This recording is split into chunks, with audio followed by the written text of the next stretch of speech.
बाजार में भयंकर उथल पुथल और लाखों रुपए डूब जाने के बाद बाजार उभरने सा लगा है। बुलेट ट्रेन की स्पीड से भागने वाली चांदी जिस तरह औंधे मुंह आकर गिरी, अब वो भी संभलने की ओर बढ़ चली है। ऐसा मैं इसीलिए बोल रहा हूं क्योंकि जहां शेयर मार्केट खुलते ही सब कुछ लाल दिखाई दे रहा था, अब कुछ कुछ हरा नजर आने लगा है। तो चलिए देखते हैं आने वाले दिनों में सोना चांदी का क्या हाल रहने वाला है और एक्सपर्ट्स क्या बोल रहे हैं। नमस्कार, मैं उत्कर्ष प्रताप सिंह और आप देख रहे हैं TV9 भारतवर्ष।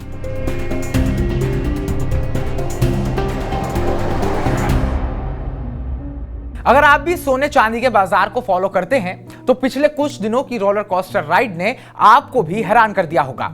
एक तरफ यूनियन बजट 2026 के बाद की अफवाहें, तो दूसरी तरफ अमेरिका में गवर्नमेंट शटडाउन की वजह से डेटा की कमी। सब मिलाकर सोना और चांदी के दाम आसमान छूते हुए नीचे जा गिरे।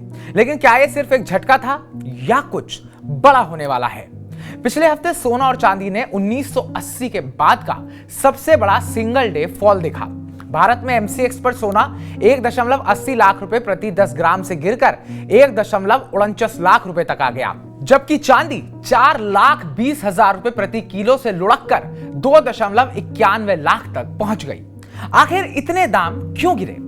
इसकी सबसे मुख्य वजह थी प्रॉफिट बुकिंग, मतलब जो ट्रेडर्स ने कम दामों पर खरीदा था उन्होंने मुनाफा कमाने के लिए बेचना शुरू कर दिया।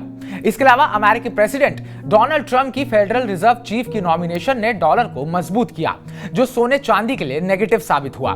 भारत में भी बजट से पहले ड्यूटी कट की अफवाहों ने वॉलेटिलिटी बढ़ाई। हालांकि अब ड्यूटी 6% पर ही बनी हुई है।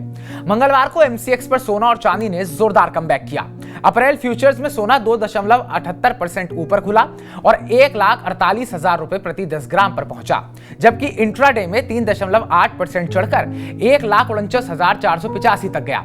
चांदी मार्च फ्यूचर्स में 4% की बढ़त के साथ 2,45,711 रुपए प्रति किलो पर ओपन हुई और 9% तक उछलकर 2,57,480 तक पहुंच चुकी थी। ये रिकवरी इसलिए क्योंकि कोई बड़ा इकोनॉमिक डेटा नहीं आ रहा और निवेशक फिर से सुरक्षित एसेट्स की ओर मुड़ रहे हैं। तो सबसे बड़ा सवाल, क्या ये डिप खरीदने का मौका है? एक्सपर्ट्स कहते हैं हाँ, लेकिन सावधानी से। यह गिरावट एक नॉर्मल करेक्शन लग रही है, ना कि क्रैश का सिग्नल।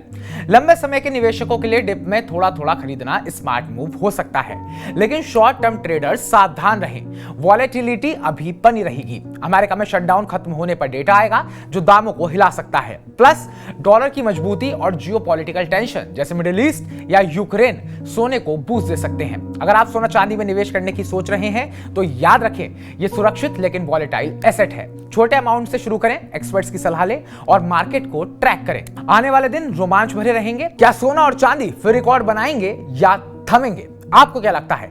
कमेंट बॉक्स में कमेंट कर हमें जरूर बताइएगा। बाकी ताजा अपडेट्स पाने के लिए TV9 भारतवर्ष को सब्सक्राइब कीजिएगा।